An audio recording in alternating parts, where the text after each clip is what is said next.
pinagkakatiwala namin ang daily devotion na ito. Ikaw po ang patuloy na manguna, ikaw po ang patuloy na gumabay. Dalangin ko, Diyos, na sa araw na ito, sumunod kami sa nais mo. Open our spiritual eyes so that we will see that in every situation in our lives, you are always ahead. You have a plan. At tunay nga, O Diyos, ang nais mo ay maparangalan ka sa aming buhay sa pangalan ng Panginoon Kristo. Salamat po ng marami. Ingatan at gabayan mo po, Lord, at buksan mo kami, Panginoon, sa katotohanan ng maaari mong gawin sa aming buhay para sa iyong kalwalatian. Sa pangalan ng Panginoong Jesucristo. Hallelujah. Purihin ng Panginoon sa katotohanan ito. Napakarami tayong matututunan sa salita ng Diyos. It is not enough na daanan mo na isang beses. The more you read, the more lessons you will learn. The more secret things will be open to us. Kaya nga sabi nga, if you diligently seek our God, if you diligently seek our Lord, you will find Him. Amen? Kaya sa to, nawa gumising tayo sa araw na ito ng Panginoon, hindi sa araw natin. Sabi dito, Gideon, in our weakness, God can make us strong. These are additional learnings from the life of Gideon.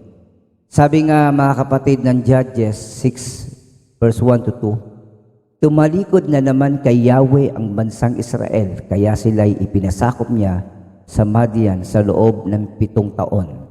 Hindi makalaban sa mga Madyanita ang mga Israelita, at napilitan silang magtago sa mga kuweba sa kabundukan. Sa umagang ito, kayo po ba'y malaya? Kayo po ba ay merong pananalig, pagtitiwala sa ating Diyos na buhay? Bakit natin sinasabi? Sapagkat sa kada pagtalikod ng tao sa Panginoon, nagbubunga ito ng hindi maganda sa kanilang buhay. Ulitin ko, nagbubunga ito ng hindi maganda sa kanilang buhay. Gumising ka ba upang sundin ang kalooban ng Diyos? Gumising ka ba upang sakliksikin ang kalooban ng Diyos sa iyong buhay? Kapatid, minsan nawawalan tayo ng gana gumising sapagkat nawawalan tayo ng pag-asa sa mga pagsubok na ating kinakaharap.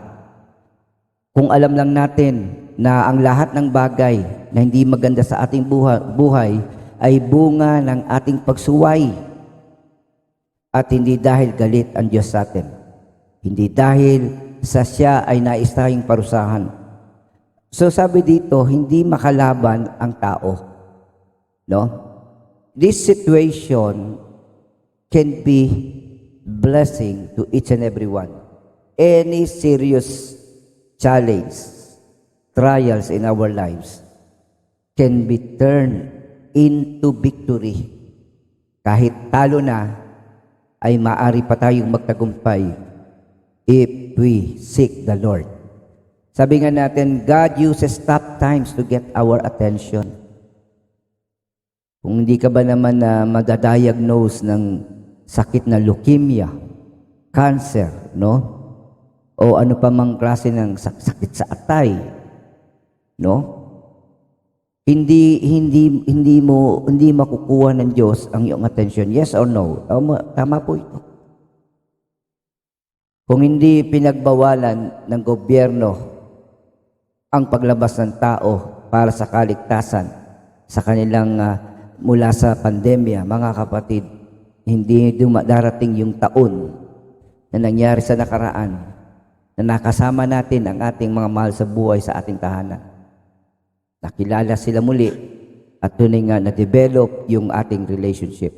So, these things, for the first time nakita natin ang kalsada na halos walang tao. Yung busy na kalsada na lagi maraming tao sa Divisoria ay naging ghost town in the times of lockdown. Ang tao ay naging attentive, nagkaroon ng fear na baka sila ay mahawa. And through this situation, sabi nga natin, sa ganitong sitwasyon sa buhay natin, kasama na ang life and death situation of every member of the family, God used this to get our attention. Kapatid, hindi ito nilagay ni Lord para makuha niya attention natin. Alam natin that the Bible said, dahil sa kasalanan, dahil sa pagtalikod ng tao, kaya niya naranasan ito. At tunay nga, hindi niya mapagtatagumpayan ito sa pamagitan ng kanyang sariling lakas. In the midst of great needs lies an answer. So, situation na ito, merong tugon ang Diyos. Isa sinasabi natin, hindi ba nakita ni Lord to? Nakita niya to eh. Ang problema, hindi tayo attentive sa Kanya. In every day, in every situation of our lives, nire-ready tayo ng Panginoon through His Word, through His promises. Kaya lang, minsan, hindi natin to sinisik, hindi natin to hinahanap. In the midst of trouble, God can turn any situations into triumph. Kahit ano pa sabihin ng mga tao, ng mga dilawan, o ng mga asul, ng mga green, ng mga pulahan, kapatid, ang deliverance ng Pilipinas ay hindi sa kakayahan ng tao, kundi sa kapangyarihan ng Diyos. But one thing to be sure is this, God always see the best in us. No? Akala mo na kayo ay talunan. Akala nyo na kayo ay walang kakayahan. Akala natin that God is still not provided the things we needed to triumph, to win, to overcome all these trials and situations. Pero ang totoo, lahat ng kailangan natin, andito na. Amen? John 6:11, now the angel of the Lord came and sat under the terebinth at Ophrah, which belonged to Joash the Abiezrite, while his son Gideon was beating out wheat in the winepress to hide it from the Midianites. Alam nyo, mga kapatid, parang balang ang mga Midianites. No? Pag nakita nilang nagtanim, pag nakita nilang nag-harvest ang mga Israelites, so, lulusubin nila ito at wawasakin na nakawin ng lahat ng meron sila. Imagine so many years nasa gitna sila ng takot. Nagtatago sila sa mga kuweba upang hindi sila makita ng mga Midianites. No? Para ba sila sabi na bawat araw, anytime, the devil can steal anything, everything, which is true. The objective of the devil, makuha niya ang lahat ng meron tayo at iiwan niya tayo na empty-handed. Hindi tayo bibigyan ng pahinga ng dyablo. Hindi tayo bibigyan ng chance na makarecover. He will see to it that not only he steal things from us, but he can kill us and destroy our family. So this is the message of the Lord. Hallelujah. Na yung mga tao na sa oras na to, kayong nakikinig, kayong nakatunghay sa gawain ito ng Panginoon. Baka katulad pa kayo ni Gideon na nakatago sa mga kuweba. No? Secretly doing things na hindi secure. Namumuhay sa takot. Namumuhay na naghihintay na lang ng katugunan ng Diyos. But the truth is, the answer lies in your lives. Ang tugon ng Diyos ay nasa buhay mo. Ilagay mo nga dyan sa comment section. Ang tugon ng Diyos ay nasa aking buhay. Nakuha nyo? Ang tugon ng Diyos ay nasa aking buhay. And the angel of the Lord appeared to him and said to him, the Lord is with you, O mighty man of valor. So, isang magiting na mandirigma ng ating Diyos. No? Hindi alam yun ni Gideon. Minsan tayo, hindi natin alam. And the only reason to know this is by reading the Bible. By meditating it day and night. The only character in the Bible who has a complete instruction and faithfully obeyed them is none other than Joshua. Kaya nga ang buhay niya ay puno ng tagumpay. Sabi nga, lahat ng nakakita kay Joshua ay naging tapat kay Yahweh. Lahat ng nakakakilala kay Joshua ay naging tapat kay Yahweh. Lahat na nakakaalam ng kwento ni Joshua, lahat sila ay naging tapat kay Yahweh. Pero lahat ng walang alam sa pangyayari, doon nagsimula ang pagtalikod ng tao. Imagine, sabi nga natin na sa pagkakataong ito, pagkatapos magtagumpay ng Israel, sila ay muling magiging alipin. In the midst of every hardship we are facing, still the promises of God remains. Ibig sabihin, hindi pinupull out ni Lord ang kanyang mga pangako. They are ready to be discovered every day, every minute, every hour. Hello. Mga kapatid, buksan mo ang Bible mo not because hindi dahil tuturo ka.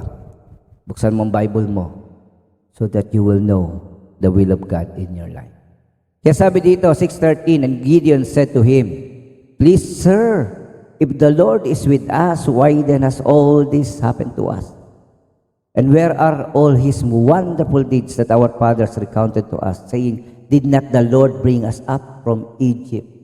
Kung ang Diyos ay sumasa amin, bakit nangyayari ang ganito sa buhay namin? At asan na ang kanyang kamanghamangang gawa na kiniwento ng aming mga ama na ginawa ng Diyos mula sa pagpapalaya niya sa Ehipto? Ang sabi niya dito, "But now the Lord has forsaken us and given us into the hand of Midian." So you see here, mga kapatid, in the midst of fear, slavery of the enemy, ang absent dito ay hindi ang Lord, kundi ang absent dito is the Word, the revelation of God that will make them see the perspective of God. Ibig sabihin, when you are in the midst of trouble, pay attention, God has a plan, at walang plano ang Diyos na tayo ay pahirapan, no? We choose the trouble we are facing right now because we fail to seek God's will, God's word, God's promises to happen in our lives. No? Totoo naman to Hallelujah. Kung ikaw ay laging may time sa Lord, sinasabi ko sa iyo, ang buhay mo ay puno ng tagumpay. Hindi ko sinabing walang problema. Sapagkat kung walang pagsubok, walang tagumpay. Kung di ka harap sa pagsubok, hindi lalago ang iyong pananalig sa Panginoon. Because in every situation we are facing, we see God work it out. Amen? So kapatid, ilagay mo sa comment section ng ating FB Live, sa bawat tagumpay, ang Diyos ang siyang sagot. Amen? God will never be in the loser's side. No? Kaya sabi nga natin, nasaan ka ba? No? Katulad ng ginawa ni Joshua, sumuko siya kay Jesus, the commander of the army. Sumuko na kayo. Sa oras ito, piliin nyo ang panig ng Diyos. No? Kaya lagay mo dyan sa iyong comment section, ako ay nasa panig ng Diyos. Hello? Ako ay nasa panig ng Diyos. Ibig sabihin, ang panig ng Diyos ay tagumpay. Ang panig ng Diyos ay pagpapala. Ang panig ng Diyos ay promotion. Hello? Promotion, yes. Promotion. Ibig sabihin, every chance of serving God through the ministry, pinili kang leader ng isang ministeryo, pinili kang tagapagturo, pinili ka na magpahayag, that is already a promotion. Hello. Hallelujah. Purihin ang Panginoon. Palakpakan natin ang Panginoon. Hallelujah. Instead kasi kaya tayo hindi natin nakukuha ang kalooban ng Diyos kasi nagwo-worry tayo No? Sa bawat umaga, lagi natin inaasahan ang problema. Sa halip na asahan natin na ma-imit ang Panginoon. No? Problemado ka na nga, ayaw mo pang lumapit sa Diyos. Paano ayaw namin lumapit, Pastor? Nananalangin naman kami. Yun na nga eh. Ano laman na panalangin mo? Puro kahilingan. Hingi nito. Lord, gawin mo to, gawin mo to. Alam nyo ba ang panalangin ay pakikipag-usap sa Diyos? Kasama dyan ang paghingi, pero kasama din dyan ang pagsuko. Ibig sabihin, you surrender your way, you surrender your plan, so that God can perform His will in your lives. Kapatid, sagot ka sa panalangin ng iba. Ilagay mo nga sa comment section, sagot ako sa panalangin ng iba. Paano nangyari yon, Pastor? Paano akong naging sagot? Yes, everyone is God's instrument to become a blessing. So imagine si Gideon, pinangunahan niya ang Israel. Imagine Moses, Joshua, si Jose, who saved the nation of Israel from famine, from annihilation, ibig sabihin yung pagkaubos dahil sa tagutom. Imagine David, who beat Goliath and lead and become the first king of Israel. Hallelujah. Huwag niyo sanang isipin that Job is not a king, but God still work in him and through him. Si Jabez who prayed that God will expand his territory. Mga kapatid, these people receive all their needs. Hindi lang personal, naging blessing pa sila sa iba. Hallelujah. And the Lord turned to him and said, Go in this might of yours and save Israel from the hand of Midian. Do not I send you. Sabi nga ng Bible, do not worry, do not be anxious about anything. God has a plan. May plano ang Diyos. Kaysa magmukmok, magdalamhati at mawalan ng pag-asa, panahon na siguro na gawin mo ang kalooban ng Diyos. Okay? So sabi dito, go in this might of yours. Ang tao na malungkot at takot na nagtatrabaho secretly para wag nakawa ng kaaway, ay biglang sinusugo ng Diyos. Hindi sinabi, tuloy mo lang yan. Nung oras ay yun, tatanong si Gideon, and the answer of God is you. God confirmed His priorities with His presence. Every time we seek God, we find His answer. Every time we listen to the Lord, we learn of His plan in our lives. So kapatid, sa presensya lamang ng Panginoon, nakikita ang tagumpay, ang paraan para makamit ito at para mawasak ang gawa ng kaaway sa pangalan ng Panginoon Kristo. And he said to him, Please Lord, how can I save Israel? Behold, my clan is the weakest in Manasseh, and I am the least in my father's house. Mahina ako, pastor. Hindi ako mati ng Bible school. Kami hindi pinakamalakas at pinakamayaman. No? We always see how weak, how frail our lives sa mundong ito. Mga kapatid, kaya nga tayo may pananalig so that we can see not our weakness, but we can see God's grace. God's grace. No? Kapatid, discover God's grace. God's grace is given to people that are not worth receiving them. Biyaya ang bigay ng Diyos sa mga tao na pinagpapala niya kahit hindi karapat-dapat. We call that biyaya. First, sabi nga natin, we cannot do the great things in the Lord unless we surrendered and fix sin in our lives. Private faithfulness is a prerequisite to public usefulness. Kaya sabi nga dito, isa sa instruction ni Lord is this, Judge 6:25, ginagabihan, sinabi ni Yahweh kay Gideon, kunin mo ang toro ng iyong ama, yaong pipituhing taon na ginagamit na pangalili, Gibain mo ang altar ni Baal na pinagawa ng iyong ama at durugin mo ang rebulto sa tabi nito. That is the first command of the Lord. Sabi nga, you will only trust God. You must not trust. You must not trust others. You must believe in God.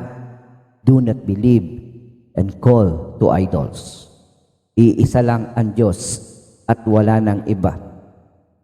Makapatid mo. Siyempre sabi nga natin, God is patient with our faith and process. Minsan, ang pagsunod natin ay sunod-sunod, kuminsan mabagal, no? Moses immediately tried to become a leader, pero was betrayed by the people whom he is protecting, no? Sinubukan niya maging leader ng Israel without God. At ano naging resulta? Pinagkanulo siya ng kanyang kababayan. Kaya siya naging palaboy, napunta sa ilang dahil sa kanyang mga kababayan. But behind those situation, God has a plan. Amen? We are all work in progress. Ibig sabihin, kung di mo pa nagagawa ang kalooban ng Diyos, kapatid, now is the time. At sabi ko nga sa iyo, every day, you will be changed from a weakling, from a fearful person, full of fear, into a person filled by God's power. No? Sabi nga niya, mighty valor.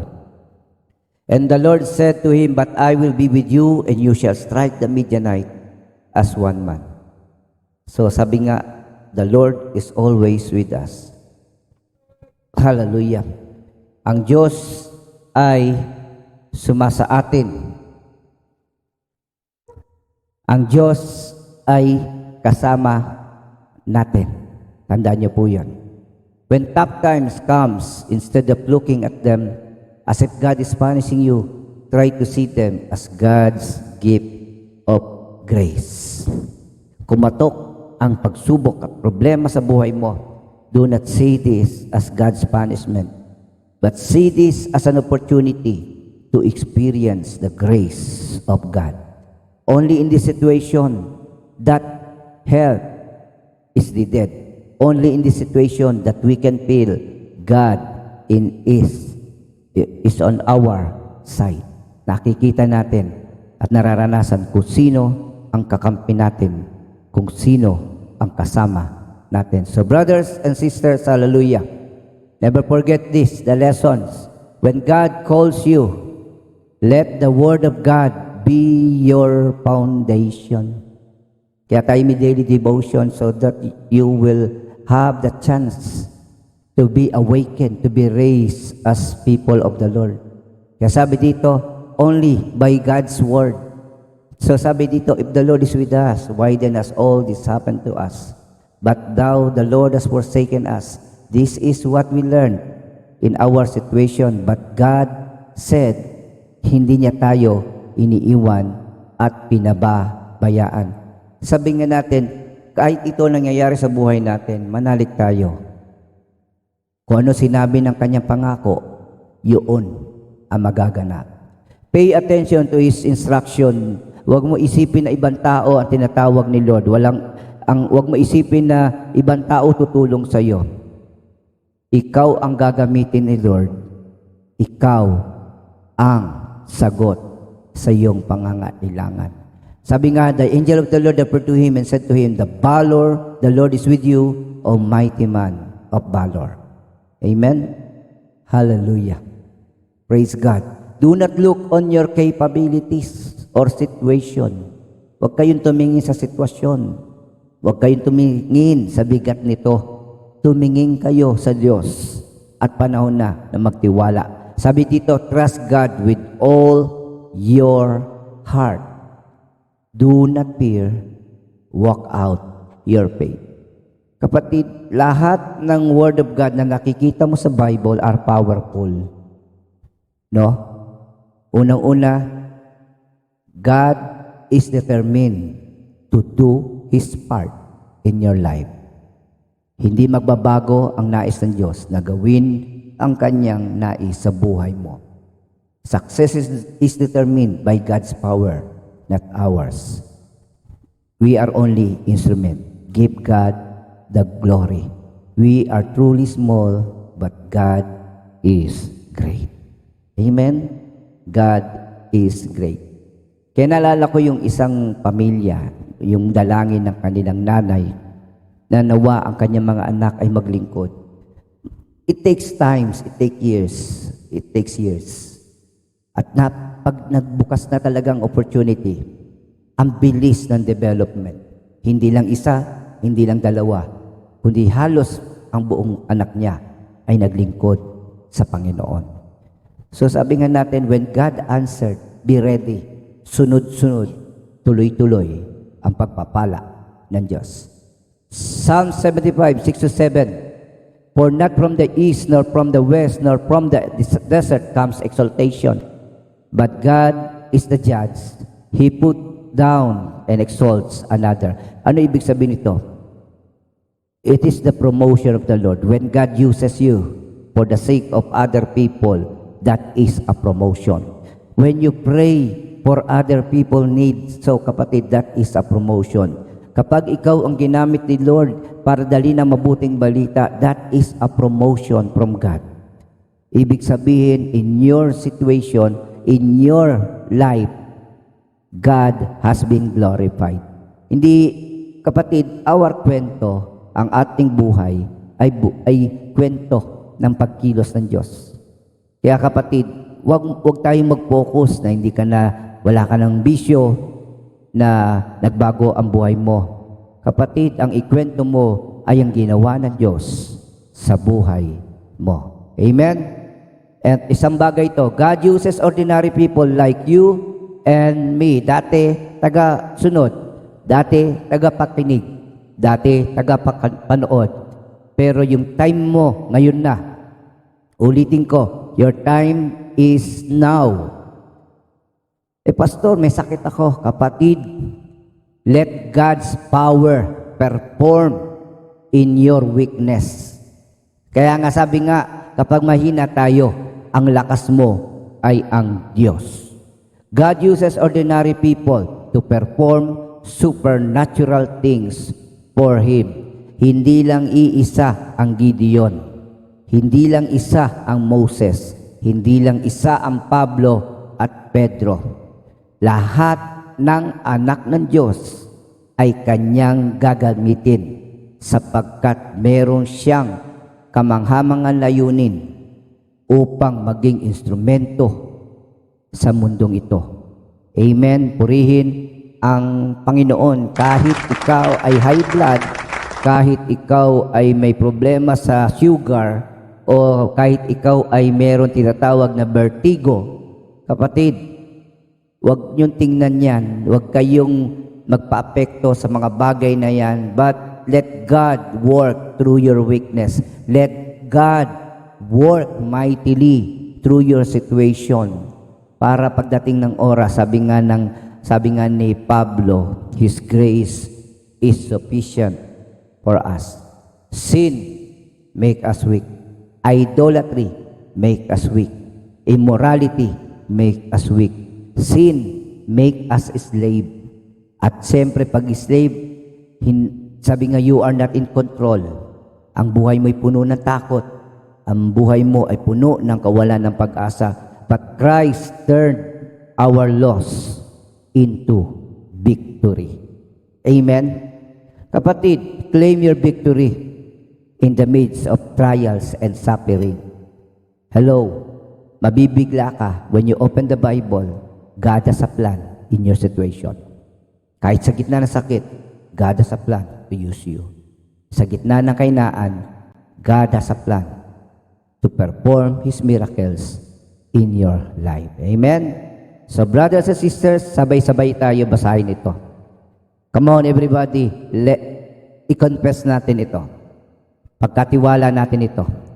Trust in the Lord with all your heart and do not lean on your own understanding. In all your ways, acknowledge Him, and He will make your paths straight. Do not be wise in your own eyes. Fear the Lord and turn away from evil. Hallelujah. God is good. God is great. If you recognize the goodness of God, He will do great things in my life, in your life. Claim it right now. Claim it right now. Angkinin nyo ang pangako ng Diyos. Gising, Gideon. Huwag ka na matakot. Harapin mo ang kalooban ng Diyos. Magtatagumpay ka sa tulong at kapangyarihan niya. Amen. Palakpakan natin ang Diyos sa buhay. Magandang umaga po. Pagpalain tayo ng ating Diyos. Basta't kasama si Lord, may tagumpay.